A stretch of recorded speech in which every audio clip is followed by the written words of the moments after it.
저는 부산에서 나고 자란 평범한 직장인이에요. 그 사람을 처음 만난 건 회사 동료의 소개팅 자리였죠. 첫인상은 솔직히 그렇게 특별하진 않았습니다. 키도 평범하고 얼굴도 잘생긴 편은 아니었거든요. 하지만 그 사람은 달랐어요. 제 말에 진심으로 귀 기울이고 제가 무심코 던진 말 하나도 기억해주는 사람이었죠. 저는 점점 그 사람에게 빠져들었어요. 어느 날은 제가 새로 산 구두가 너무 불편해서 투덜댔더니 그 사람이 정말로 자기 운동화를 벗어주더라고요. 한여름 뜨거운 아스팔트 위에서요. 미쳤어? 길 한복판인데. 괜찮아. 나 발 안 아프니까. 너 많이 아프지? 이거 신고 천천히 가. 아니, 진짜 괜찮아. 다시 신어. 싫어. 너 신어. 나 원래 맨발로 걷는 거 좋아해. 그렇게 말하며 씩 웃던 얼굴이 지금도 생생해요. 결국 저는 그 사람 운동화를 신고 걸었고 그 사람은 제 구두를 손에 들고 양말만 신은 채로 걸었죠. 지나가던 사람들이 쳐다봤지만 그 사람은 전혀 개의치 않았어요. 주변 친구들은 그런 모습을 볼 때마다 부러워했죠. 야, 너 진짜 복 받았다. 저런 남자 요즘 어딨어? 나 같으면 절대 안 헤어져. 평생 붙잡고 살 거야. 그 말들이 제 마음을 더 확신하게 만들었어요. 3년간의 연애 동안 그 사람은 단 한 번도 저를 실망시킨 적이 없었거든요. 싸움도 거의 없었고 있다 하더라도 항상 먼저 사과하는 쪽은 그 사람이었어요. 제가 짜증을 내도 제가 이유 없이 삐쳐도 그 사람은 끝까지 달래주고 이해해줬죠. 오늘 왜 이래? 무슨 일 있어? 그냥 아침부터 기분이 안 좋아. 알았어. 기분 풀릴 때까지 옆에 있어 줄게. 말하기 싫으면 안 해도 돼. 그렇게 말하고는 제 옆에 조용히 앉아서 손만 잡아주던 그 사람. 그때는 그게 당연한 줄 알았어요. 그런데 이 사람을 처음 부모님께 소개했을 때 어머니는 조금 회의적이셨어요. 남자가 너무 착한 것 같은데? 혹시 집안에 문제 있는 거 아니야? 엄마, 그게 무슨 소리예요? 사람이 너무 착한 게 문제예요? 아니, 그건 아닌데. 뭔가 숨긴 게 있을 수도 있잖아. 엄마 경험상 그래. 엄마도 참 의심이 너무 심하신 거 아니에요? 하지만 어머니의 걱정도 시간이 지나면서 사라졌어요. 그 사람은 저희 집에 올 때마다 빈손으로 온 적이 없었고 부모님께도 항상 공손하고 예의 바르게 대했거든요. 어머니 생신 때는 미리 정성스럽게 준비해서 선물을 드렸고 아버지와는 주말마다 등산을 같이 다니며 친해졌죠. 딸아, 저 친구 정말 괜찮은 것 같다. 너한테도 잘하고 우리한테도 예의 바르고. 아버지도 결국엔 흡족해 하셨죠. 그 말을 들었을 때 얼마나 기뻤는지 몰라요. 프로포즈는 제 생일날 이루어졌어요. 평소처럼 저녁 식사를 하러 간다기에 따라갔는데 레스토랑 안이 온통 장미꽃으로 장식되어 있더라고요. 그리고 촛불 사이로 걸어 나온 그 사람이 무릎을 꿇고 반지를 건넸죠. 떨리는 손으로 반지 케이스를 열던 그 사람의 모습을 보며 저는 확신했어요. 이 사람과 함께라면 평생 행복할 수 있을 거라고요. 결혼 준비는 순탄했어요.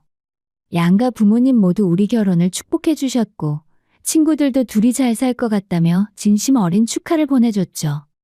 웨딩홀에서 드레스를 입고 거울을 보던 날, 저는 세상에서 가장 행복한 신부였어요. 메이크업 아티스트 언니도 웃고 있는 저를 보며 한마디 했죠. 신부님, 정말 행복해 보이세요. 신랑분이 정말 잘해주시나 봐요. 네, 정말 좋은 사람이에요. 저는 남편을 털끝만큼도 의심하지 않았어요. 아니, 의심할 이유가 없었죠. 3년간 보여준 그 사람의 모습이 전부 진심이라고 믿었으니까요. 신혼여행에서 돌아와서 신혼집에 짐을 풀며 저는 행복한 미래를 꿈꿨어요. 사랑하는 사람과 함께하는 따뜻한 가정, 서로를 아끼고 존중하는 부부. 그게 제가 원하던 전부였거든요. 아침에 일어나면 잘 잤냐고 인사하고 퇴근하면 오늘 힘들었냐고 묻고 안아주는 그런 평범하지만 따뜻한 일상들이요. 하지만 저는 몰랐어요. 그 모든 헌신과 배려가 어쩌면 결혼이라는 목표를 이루기 위한 연기였을 수도 있다는 걸요. 연애는 쇼윈도였고 진짜 민낯은 결혼 이후부터 드러나기 시작했어요. 그것도 아주 빠르게요. 신혼의 달콤함은 한 달도 채 가지 못했죠. 신혼여행에서 돌아온 지 2주쯤 지났을 때였어요. 그날 저녁 퇴근하고 집에 들어서는데 냄새가 이상했어요. 쾌쾌한 냄새랄까요? 화장실 문을 열었더니 변기 뚜껑이 열린 채로 있었고 바닥에는 물기가 여기저기 튀어 있었어요. 여보, 화장실 쓰고 나면 뚜껑 좀 닫아줘. 그리고 사방에 물 튄 거 좀 닦고. 왜? 뭐 문제 있어? 아니, 위생적으로 좀 안 좋잖아. 변기 뚜껑 열어두면 세균이. 당신 너무 예민한 거 아니야? 우리 집에서는 원래 안 그랬는데. 그 말에 저는 잠시 멈칫했어요. 우리 집이라는 표현이 묘하게 걸렸거든요. 여기는 이제 우리 둘의 집인데 왜 자기 집안의 기준을 들이대는 걸까요? 내가 예민한 게 아니라 기본적인 위생이잖아. 알았어. 그렇게까지 할 거야? 진짜 피곤하게. 남편은 짜증 섞인 목소리로 대답하고는 거실로 나가버렸어요. 연애할 때 그렇게 제 말 하나하나에 귀 기울이던 사람이 맞나 싶었죠. 며칠 후엔 수건 문제로 또 다퉜어요. 욕실 수건에서 냄새가 나서 빨래통에 넣어뒀더니 남편이 그걸 꺼내 쓰고 있더라고요. 그거 냄새나서 빨려고 넣어둔 건데. 냄새, 나는 안 나는데. 당신이 빨래를 제대로 안 해서 그런 거 아니야? 뭐라고? 내가 빨래를 제대로 안 한다고? 아니면 수건이 왜 냄새가 나? 우리 어머니는 빨래하면 항상 뽀송뽀송한데. 또 시어머니 이야기였어요. 결혼한 지 한 달밖에 안 됐는데 벌써 시어머니 이야기가 몇 번째인지 모르겠더라고요. 수건은 원래 자주 교체해야 하는 거야. 며칠 동안 계속 쓰면 당연히 냄새가 나지. 그러게 당신이 자주 빨면 되잖아. 왜 나한테 짜증이야? 나 지금 짜증내는 거 아니야. 그냥 수건 다른 거 쓰라고 하는 소리지. 목소리 높이는 게 짜증 아니면 뭐야? 진짜 결혼하고 나니까 당신 무섭네. 그 말에 기가 막혔어요. 제가 무섭다고요? 기본적인 위생 문제를 지적하는 게 무섭다는 건가요? 가장 충격적이었던 건 설거지 문제였어요. 어느 날 퇴근하고 왔더니 싱크대에 그릇이 쌓여 있었어요. 아침에 남편이 먹고 간 그릇들이었죠. 저는 새벽에 일찍 출근하느라 설거지를 못하고 나갔거든요. 오늘 설거지 좀 해줄 수 있어? 내일 아침 일찍 나가야 해서. 나도 피곤한데 당신이 하는 게 더 빠르잖아. 나도 회사 다녀왔어. 똑같이 일하는데 왜 설거지는 내 몫이야? 그럼 뭐 어떻게 하자는 거야? 각자 자기 그릇 씻자고? 꼭 그런 건 아니고 번갈아 가면서 하거나 같이 하거나. 에휴, 알았어. 내가 할게. 그렇게까지 할 거야? 남편은 마지못해 설거지를 했지만 표정이 너무 불만스러워 보였어요. 마치 제가 엄청난 요구를 한 것처럼요. 연애할 때는 달랐어요. 제가 숙취로 힘들어하면 해장국도 끓여주고 설거지도 자기가 알아서 했던 사람이었습니다. 심지어 청소까지 도맡아 해주면서 이런 거 좋아한다고 말했었죠. 연애할 땐 설거지도 청소도 다 해줬잖아. 왜 지금은 그렇게 반응해? 그때랑 지금이랑 같아? 그땐 가끔 만났으니까 할 수 있었지. 같이 사는데 어떻게 매일 해줘? 그럼 그때 한 건 다 쇼였다는 거야? 당신 지금 나한테 거짓말쟁이라는 소리를 하고 싶은 거야? 그게 아니라 진짜 결혼하고 나니까 당신 너무 예민해진 것 같아. 사소한 거 갖고 왜 이렇게 트집을 잡아? 함께 살아가기 위한 기본적인 대화를 남편은 트집이라고 표현하더라고요. 가장 화가 났던 건 빨래 건조 문제였어요. 남편은 빨래를 개서 정리하는 걸 귀찮아했어요. 그래서 건조대에 걸린 옷을 필요할 때마다 하나씩 뽑아 입었죠. 빨래 좀 같이 개. 건조대에 일주일째 걸려 있잖아. 나는 그냥 거기서 꺼내 입으면 되는데 왜 굳이 개야 해? 구겨지잖아. 그리고 다음 빨래를 널어야 하는데 자리가 없어. 그럼 당신이 개면 되지. 내가 못 개는 것도 알면서 왜 시켜? 못 개는 게 아니라 안 하는 거잖아. 그거나 저거나 똑같은 말이지. 진짜 잔소리만 많아졌네. 결국 그날 저는 혼자 빨래를 다 겠어요. 서러움인지 억울함인지 모를 눈물이 주르륵 흘러내렸지만 남편은 TV만 보고 있었죠. 한 달이 지나고 두 달이 지나면서 저는 깨달았어요. 연애할 때 보여줬던 그 모든 배려와 헌신은 결혼이라는 목표를 위한 과정이었을 뿐이라는 걸요. 목표를 달성한 지금 그 사람은 더 이상 이 관계를 위해 노력할 필요가 없다고 생각하는 것 같았어요. 어느 날 저녁, 저는 용기를 내서 진지하게 대화를 시도했어요. 우리 앉아서 얘기 좀 해. 왜? 또 뭐가 문제야? 아니, 문제라기보다는 우리 요즘 너무 안 맞는 것 같아서. 안 맞긴 뭐가 안 맞아? 당신이 너무 완벽주의인 거지. 완벽주의가 아니야. 기본적인 것들을 얘기하는 건데. 기본적인 것들? 화장실 뚜껑, 수건 교체, 설거지, 빨래 개기. 이게 다 기본이야? 나는 이렇게까지 안 살았는데. 그럼 어떻게 살았는데? 우리 어머니는 다 알아서 해주셨어. 내가 신경 쓸 필요도 없었고. 그 순간 깨달았어요. 남편은 제가 시어머니처럼 모든 걸 알아서 해주길 바라고 있었다는 걸요. 대화가 아니라 일방적인 서비스를 원했던 거예요. 나는 당신 어머니가 아니야. 그걸 누가 몰라? 근데 왜 자꾸 나한테만 뭘 요구해?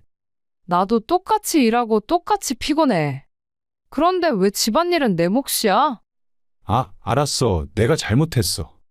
그만하자. 머리 아파. 남편은 그렇게 말하고는 방으로 들어가 버렸어요. 대화는 끝났지만 아무것도 해결되지 않았죠.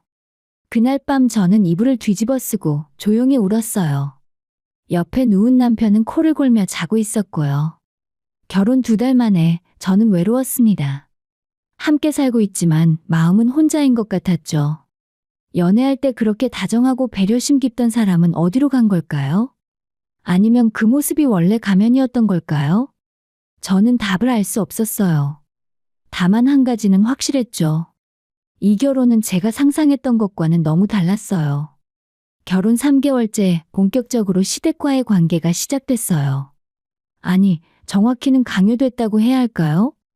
여보, 이번 주말에 우리 집 가야 해. 지난주에도 갔었잖아. 그게 벌써 일주일 전이야. 어머니가 보고 싶어 하신대. 그럼 여보 혼자 다녀와. 나는 이번 주에 밀린 집안일 좀 해야 돼. 혼자? 그게 말이 돼?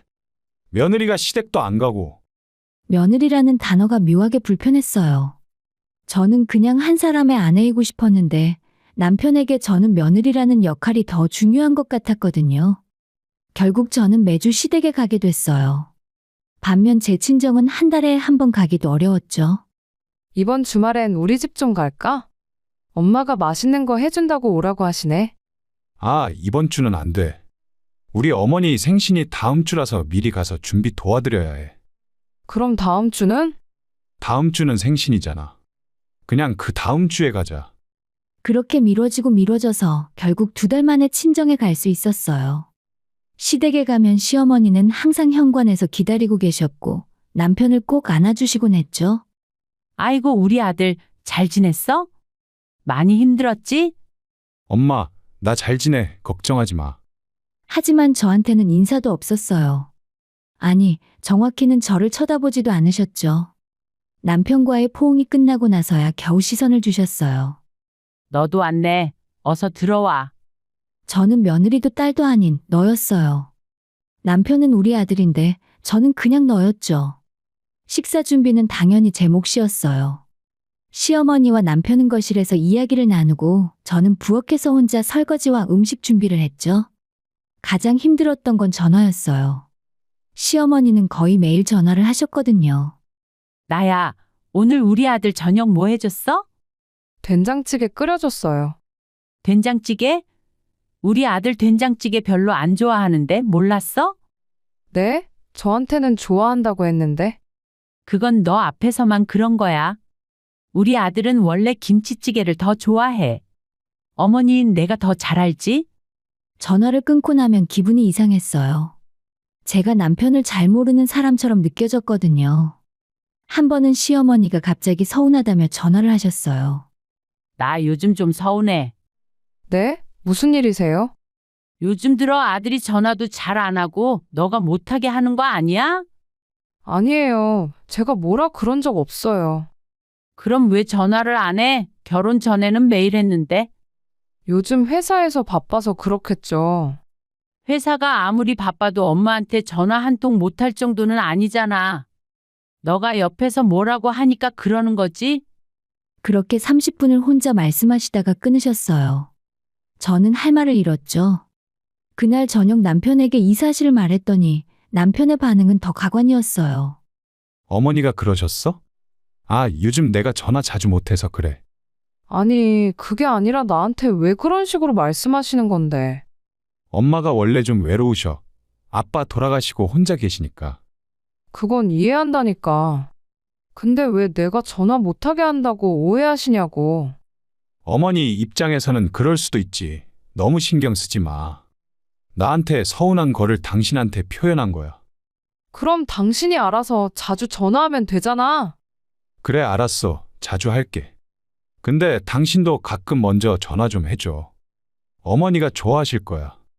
결국 해결된 건 없이 또 제 몫이 늘어났어요. 일주일에 두세 번씩 시어머니께 전화를 드려야 했죠.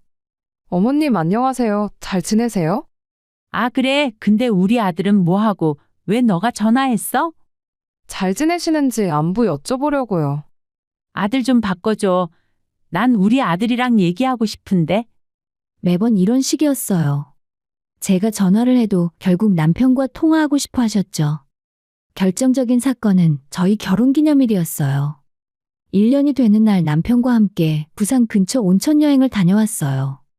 1박 2일의 짧은 여행이었지만 오랜만에 둘만의 시간이어서 좋았죠. 그런데 집에 돌아온 다음날 시어머니한테 전화가 왔어요. 나 좀 서운해. 무슨 일이세요? 너희들 결혼 기념일에 여행 갔다 왔다면서? 왜 나한테는 말도 없이 갔어? 아, 그게 갑자기 결정돼서. 갑자기라도 나한테는 말을 했어야지. 나도 같이 가고 싶었는데. 그 말에 저는 귀를 의심했어요. 저희 결혼기념일 여행에 시어머니가 같이 간다고요? 저희 둘의 결혼 기념일이잖아요. 너희들 둘만? 나는 가족 아니야? 너는 나를 가족으로 안 보는구나. 그게 아니라 됐고, 아들 좀 바꿔줘. 남편과 통화하시더니 시어머니는 한참을 우셨대요. 평생을 아들만 믿고 살았는데 며느리가 자기를 가족으로 안 본다면서요. 남편은 전화를 끊고 저한테 말했어요. 당신 어머니한테 왜 그렇게 말했어? 뭘? 내가 뭐라고 했는데? 결혼기념일이라고 우리끼리만 가고 싶다고 했다며?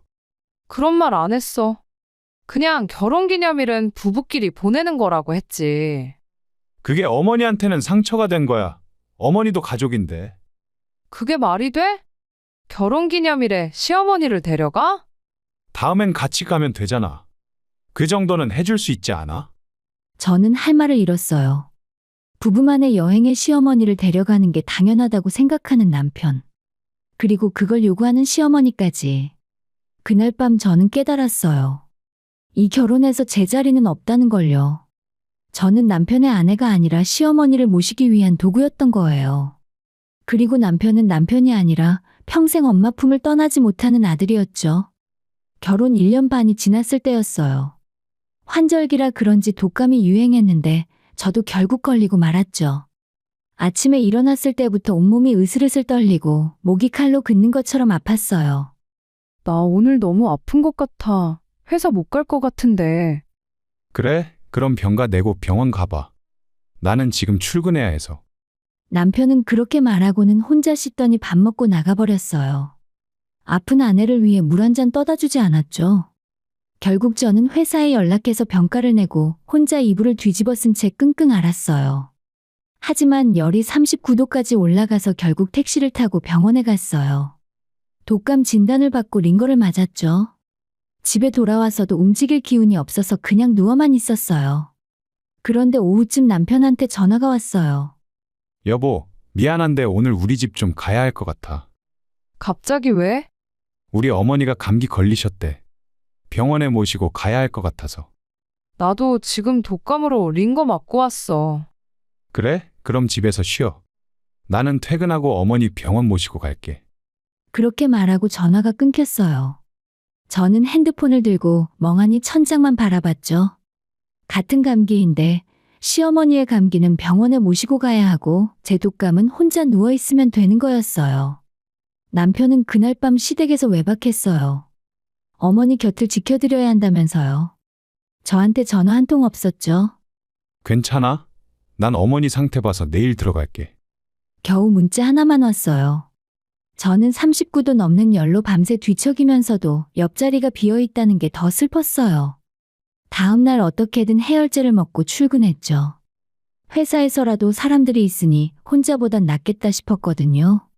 하지만 점심때쯤 되니 도저히 버틸 수가 없었어요. 어지러워서 서 있을 수조차 없었어요. 얼굴이 왜 그래요? 괜찮아요. 아니요, 몸이 좀 안 좋아서 조퇴하려고요. 그럼 빨리 들어가요. 무리하지 말고. 부장님 허락을 받고 조퇴했어요. 택시를 타려는데 남편한테 전화가 왔어요. 여보, 어디야? 회사 조퇴하려고 너무 아파서. 그래, 내가 데리러 갈게. 거기서 기다려. 그 말에 가슴이 따뜻해졌어요. 아직은 저를 걱정해주는구나. 남편이라는 사람이 아직 남아있구나 싶었죠. 30분쯤 지나서 남편 차가 도착했어요. 저는 힘겹게 차에 올라탔어요. 고마워, 집에 데려다 줘. 아, 근데 미안. 우리 집에 먼저 좀 들러야 할 것 같아. 뭐라고? 어머니가 아직도 좀 안 좋으셔. 당신이 가서 좀 간병해드리면 어머니가 좋아하실 것 같아서. 저는 귀를 의심했어요. 지금 제가 독감으로 조퇴까지 한 상황인데 이런 나에게 시어머니 간병을 하라고요? 여보, 나 지금 정말 아파. 독감이라고. 어머니도 감기시잖아. 같이 아픈데 서로 돌봐주면 되지. 그게 말이 돼? 왜 말이 안 돼? 어차피 집에 가도 누워만 있을 거잖아. 우리 집에서 누워 있으면서 어머니 식사랑 약이라도 좀 챙겨드리면 되지. 나 지금 서 있기도 힘들어. 에이, 그 정도는 아니잖아. 조금만 힘내. 어머니 혼자 계시니까 얼마나 불안하시겠어. 차는 이미 시댁 방향으로 달리고 있었어요. 저는 어이가 없어서 말도 안 나왔죠.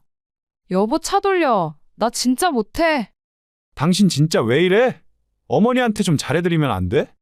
잘해드리는 거랑 이건 다른 문제잖아. 뭐가 달라? 며느리가 시어머니 아플 때 간병하는 거 당연한 거 아니야? 당연하지 않아. 나도 지금 아프다고. 그래도 나이 드신 어머니가 더 중요하잖아. 그 말에 저는 완전히 얼어붙었어요.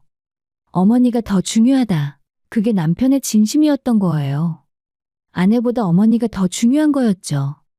결국은 차가 시댁 앞에 도착했어요. 남편은 당연하다는 듯이 차에서 내렸고요. 내려. 어머니 기다리시니까.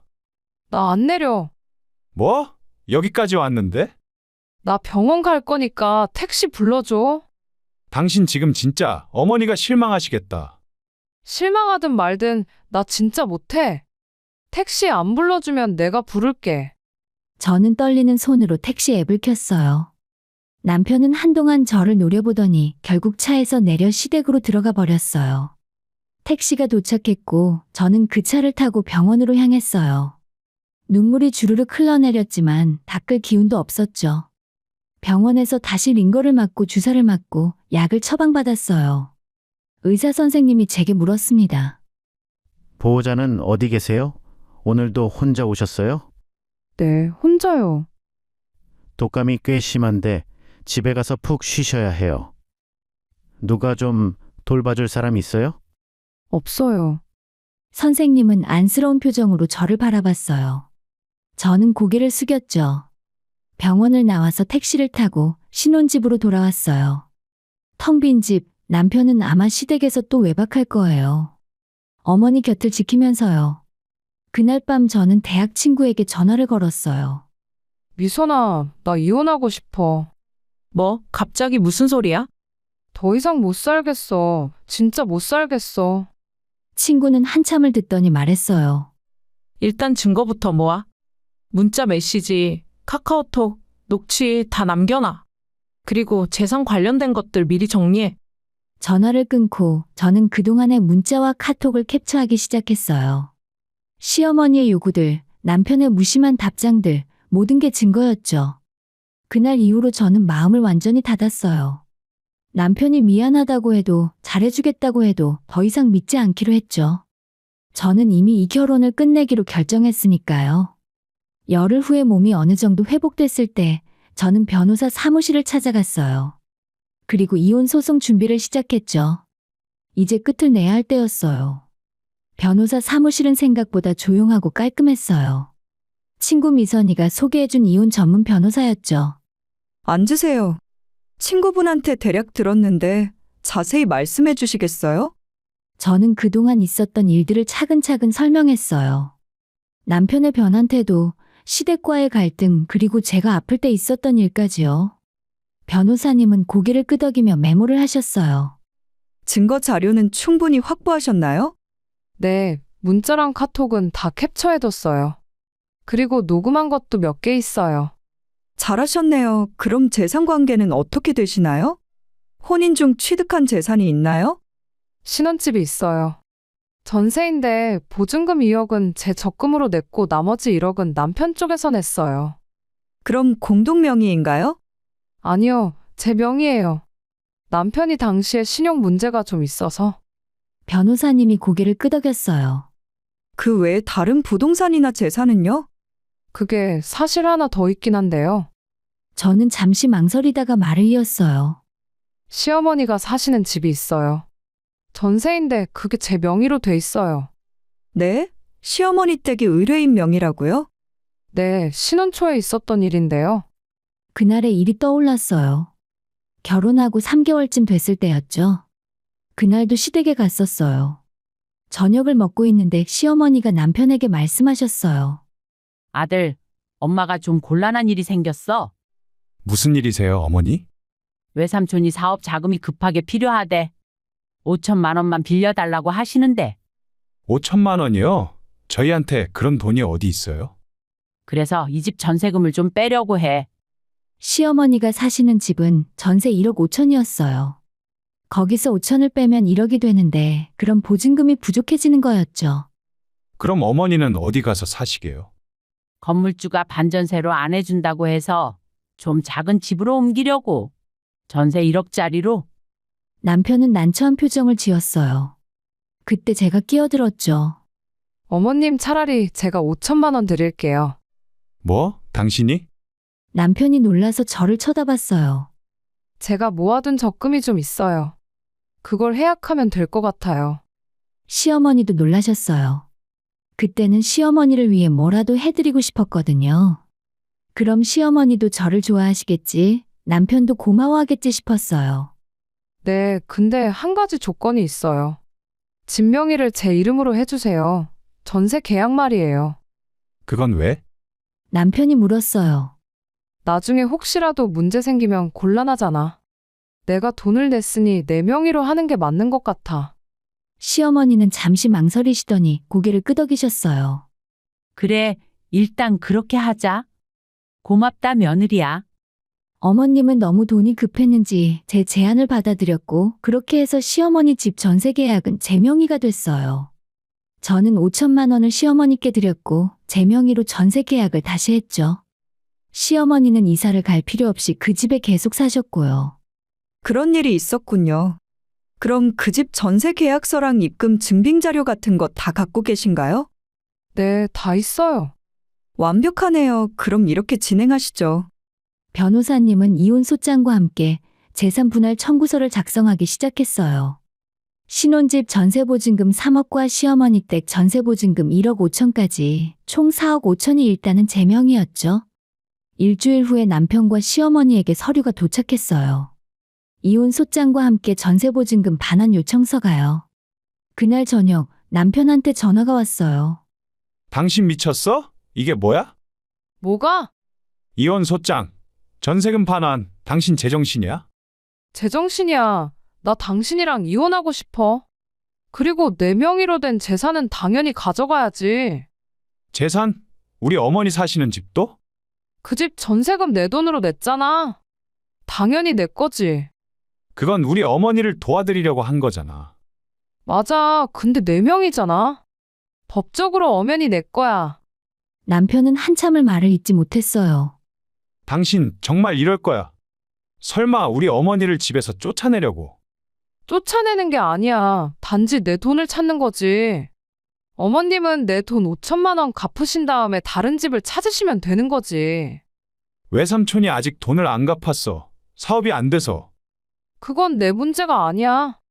전화가 끊겼고 30분쯤 지나서 시어머니한테 전화가 왔어요. 너 이게 무슨 짓이야?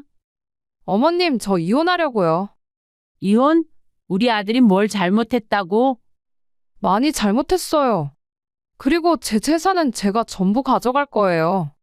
내가 사는 집까지? 너 양심도 없어? 양심은 있어요. 제 돈 5천만 원 빌려가신 분이 양심을 말씀하시네요. 뭐라고?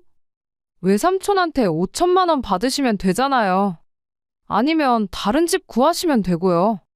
제발 우리 아들이랑 다시 한번 잘 생각해봐. 그래, 내가 잘못했다. 앞으로 너한테 잘할게. 처음으로 시어머니가 제게 사과하셨어요. 하지만 이미 늦었죠. 이미 결정했어요. 저는 변호사 선임했고 소송 진행 중이에요. 이 나쁜 거사. 너가 우리 모자한테 그렇게 모질어도 돼? 욕설이 쏟아져 나왔어요. 저는 조용히 전화를 끊었죠. 다음 날 남편이 회사 앞에서 기다리고 있었어요. 여보, 제발 다시 생각해봐. 내가 잘못했어. 앞으로 잘할게. 이미 늦었어. 제발 적어도 우리 어머니 집은 그냥 두고 가. 그 집까지 가져가면 어머니가 어떻게 사시겠어? 그건 내 문제가 아니라니까. 법적으로 내 재산이니까 내 돈만 가져가는 거야. 부부 사이에 법을 들이대? 더 이상 부부 아니잖아. 그러자 남편은 무릎을 꿇었어요.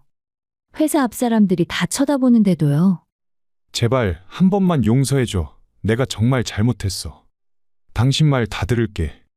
어머니 앞에서도 당신 편 들게, 제발. 일어나, 보기 안 좋아. 안 일어나. 당신이 용서해줄 때까지. 저는 그냥 남편을 두고 회사로 들어갔어요. 뒤에서 남편이 뭐라고 소리쳤지만 듣고 싶지 않았죠. 이혼 조정은 한 달 후에 시작됐어요.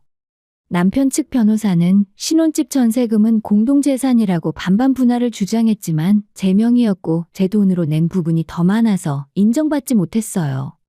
시어머니 집 전세금도 마찬가지였죠. 결국 남편이 항복했어요. 모든 조건을 다 들어줄 테니 빨리 끝내자고요. 시어머니는 결국 작은 집으로 이사를 가셔야 했습니다. 재판정을 나오는데 남편이 마지막으로 말했어요. 당신 정말 무섭네. 이렇게까지 냉정한 사람인 줄 몰랐어. 몰랐던 건 나도 마찬가지야. 나도 당신이 이렇게까지 이기적인 사람인 줄 몰랐어. 그렇게 우리는 끝났어요. 이혼이 확정된 날, 저는 신혼집으로 돌아왔어요. 아니, 이제는 제 집이라고 불러야겠네요. 남편 짐이 모두 빠지고 텅 빈 집 안을 둘러보니 묘한 기분이 들었어요.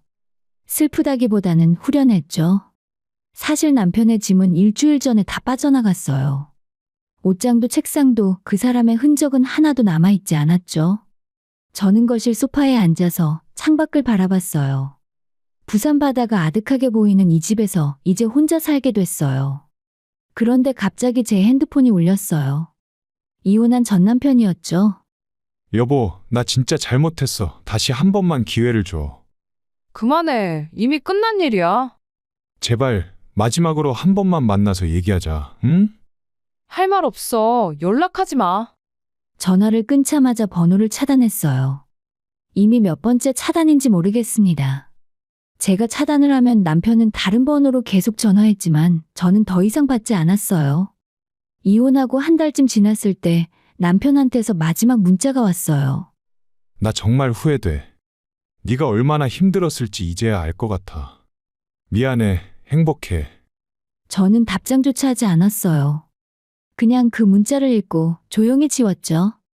어느 토요일 아침, 저는 오랜만에 광안리 해변에 나갔어요. 남편과 첫 데이트했던 그곳이었죠. 바닷바람이 시원하게 불었어요. 그때는 몰랐지. 이 사람이 이렇게 변할 줄은. 혼잣말을 중얼거리며 걸었어요. 그런데 이상하게 화가 나지 않았습니다. 오히려 담담했어요. 연애 시절 그토록 완벽했던 남자. 결혼 후에 180도 변해버린 남편. 시어머니라는 이름으로 저를 지배하려 했던 사람. 그 모든 게 이제는 과거였어요. 이혼은 끝이 아니었어요. 새로운 시작이었죠. 이제 저는 다시 나로 살 수 있게 됐으니까요. 이제 진짜 제 인생의 시작이에요.